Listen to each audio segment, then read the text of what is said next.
بسم الله الرحمن الرحيم. الحمد لله والصلاة والسلام على سيدنا رسول الله سيدنا محمد صلى الله عليه وسلم. أما بعد، مشاهدي الكرام، السلام عليكم ورحمة الله وبركاته، وأهلا وسهلا ومرحبا بكم من جديد. النهاردة إن شاء الله معانا فيديو إزاي تسطب ويندوز 10 على جهازك بالشكل الطبيعي والشكل المثالي علشان تطلع منه بأعلى أداء وأفضل أداء، ما تواجهكش أي مشاكل أثناء التشغيل أو أي رسائل خطأ أو أي من هذه المشاكل اللي بتواجه البعض مننا. طيب، ازاي نسطب الويندوز بالشكل الصحيح؟ خلي بالك معايا، انا وصلت الفلاشة، الجهاز فتح اهوت، هنعمل له ريستارت وهنخش على F12 او F9 حسب نوع الجهاز اللي عند حضرتك. نبدأ على بركة الله. طبعا انا موصل الفلاشة،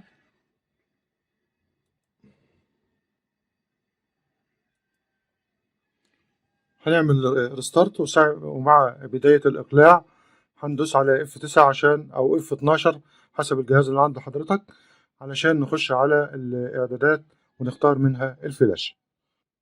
هنبدأ ندوس F9 بشكل متكرر لغاية ما يدخلني على الصفحة اللي أقدر أختار منها الفلاشة. فتحت معايا الصفحة دي يا حضرات. الخيار الرابع اللي هو ليجاسي كينجستون داتا، اللي هو ده يا حضرات، هندوس عليه بالشكل ده كده. من هنا بقى يا حضرات هنختار الإعدادات اللي هي اللغة بتاعة الكيبورد واللغة بتاع الويندوز، دي هنخليها زي ما هي. أما من هنا هنختار Arabic Egypt، وانت حسب الدولة بتاعتك تختار الدولة المناسبة. اما هنا هنختار Arabic 102 بالشكل ده، وبعدين نكست. هنا بيقول لي ستوب از ستارتنج، يعني بيبدأ او بيهيئ القرص للويندوز الجديد. ظهرت معايا نافذة بالشكل ده، هوافق على الاتفاقية وهقول له نكست. هختار الخيار التاني ده يا حضرات. خلي بالك هنا بقى خطوة مهمة ويقع فيها كتير من الناس، وهي ان لازم احذف البارتيشنات اللي هي الصغيرة، لان دي بيكون فيها بقايا الويندوز القديم، واعمل كرييت علشان انشئ بارتيشن جديد، ويبدأ هو ينشئ البارتيشنات الصغيرة اللي هو بيحتاجها. هنعمل الكلام ده ازاي؟ هنقف على البارتيشنات الصغيرة. طبعا انت بتبان عندك من المساحة بتاعتها، بتكون 500 ميجا، بتكون 100 ميجا، حاجات زي كده، بتعمل لها ديليت.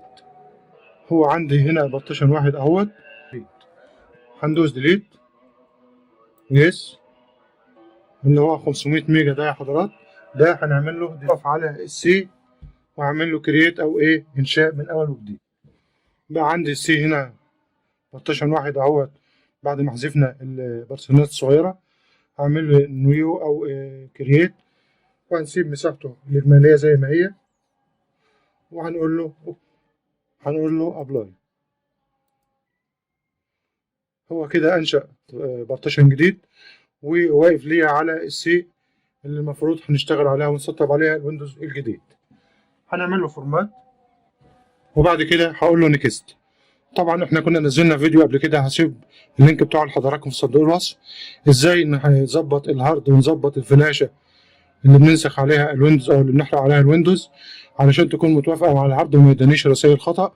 يعني لو كان الهارد MBR لازم انسخ الويندوز على الفلاشه بصيغه الMBR، ولو كان الهارد GPT لازم اعملها انسخ الويندوز على الفلاشه بصيغه الGPT علشان يكونوا متوافقين مع بعض وما يدانيش رسائل خطا.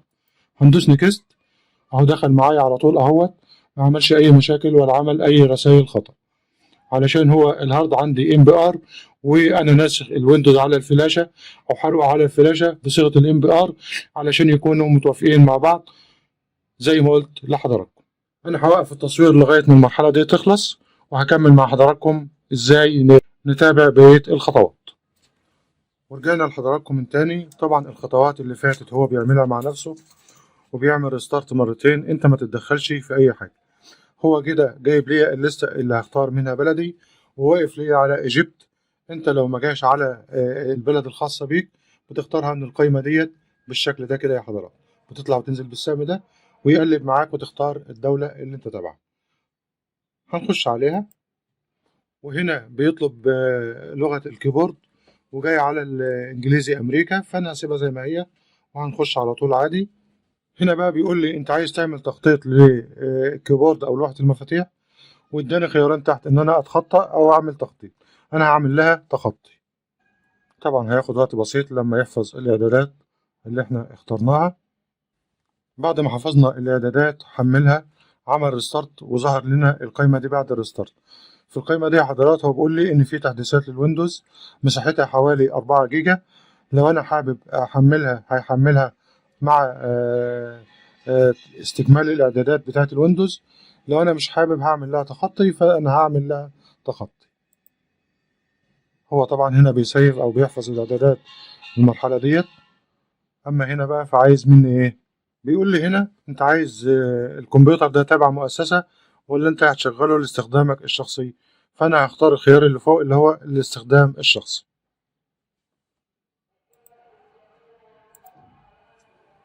هنا بقى بيقول لي انت عايز تنشئ حساب على مايكروسوفت وتستمتع بخدمات مايكروسوفت. طبعا انا مش هعمل حساب لان انا مش محتاجه ومش محتاج الخدمات ديت. ده كمبيوتر عندي في البيت. لو حضرتك حابب تعمل حساب على مايكروسوفت وتستفيد بالخدمات اللي بتقدمها والبرامج اللي بتقدمها، ممكن نعمل حلقة فيما بعد إن شاء الله عن طريقة إنشاء حساب على مايكروسوفت. فأنا هعمل حساب منفصل إن أنا أخش بيه بس وأشغل الجهاز. طبعا أنا اخترت حساب غير متصل إن أنا هسجل اسمي أو اسم الشركة أو اسم الجهاز اللي أنا حابب يفتح بيه. فأنا هسجل اسمي وهنكمل الخطوات مع بعض. طبعا أنا سميت الجهاز. هو طالب هنا باسورد، أنا مش هعمل له باسورد. هنخش نكست على طول عشان نكمل الخطوات اللي بعد كده. هيحفظ الإعداد دوت وهيدخلنا على المرحلة اللي بعد كده. هنا متصفح مايكروسوفت بيقول لي أنت عايز تحمله على الويندوز ولا لأ؟ هقول له لأ مش عايزه دلوقتي. ديت إعدادات افتراضية للويندوز وتقدر تغيرها بعد ما تحمل الويندوز من السيستم أو لوحة التحكم. فأنا هسيبها زي ما هي وهنكمل الخطوات. هنا بيتيح لنا بعض الخيارات. بيقول لي أنت عايز تستخدم جهازك ده في إيه علشان نقدر نساعدك بعد كده. هتختاره في الألعاب ولا هتختاره في التعليم ولا هتختار. فأنت بتختار الخطوات أو ممكن تسيب الإعدادات زي ما هي وتكمل. فأنا هسيبه زي ما هو هنكمل مش هنختار حاجة. طبعا بعد الإعدادات اللي عملناها ديت هياخد دقايق بسيطة علشان يسيف الإعدادات ديت. وتقريبا إحنا كده خلصنا. دي آخر مرحلة في تنصيب الويندوز. وبعد كده إن شاء الله الجهاز هيعمل ريستارت ويفتح من تاني. أنا هوقف تصوير لغاية المرحلة دي ما تخلص ويعمل لنا ريستارت ونكمل مع بعض. هنا الجهاز عمل ريستارت وتقريبا اكتمل الويندوز. لكن الصورة معايا أو الصفحة اللي ظهرت معايا الشاشة الرئيسية لكن بدون أيقونات اللي هي زيس بي سي والسلة أيقونة الملفات الخاصة بيك أو الداونلود أو الحاجات ديت. فعلشان نظهر الحاجات ديت هنعمل إيه؟ هنقف على سطح،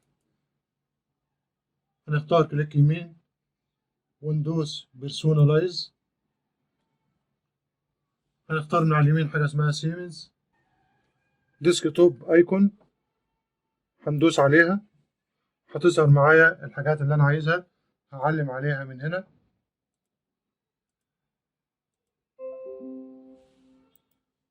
وبعدين هدوس ابلاي اوكي. ظهرت معانا اهي حضرات كل الايقونات اللي احنا عايزينها بالشكل ده. مبروك علينا وعليكم كده اكتمل تنصيب الويندوز بنجاح والحمد لله اشتغل بشكل كويس. لو عجبك الفيديو ادعمنا بلايك وكومنت وشير. ولو حابين النوع ده من الفيديوهات اكتبوا لي في التعليقات انزل لحضراتكم منها. اشكركم والسلام عليكم ورحمة الله وبركاته.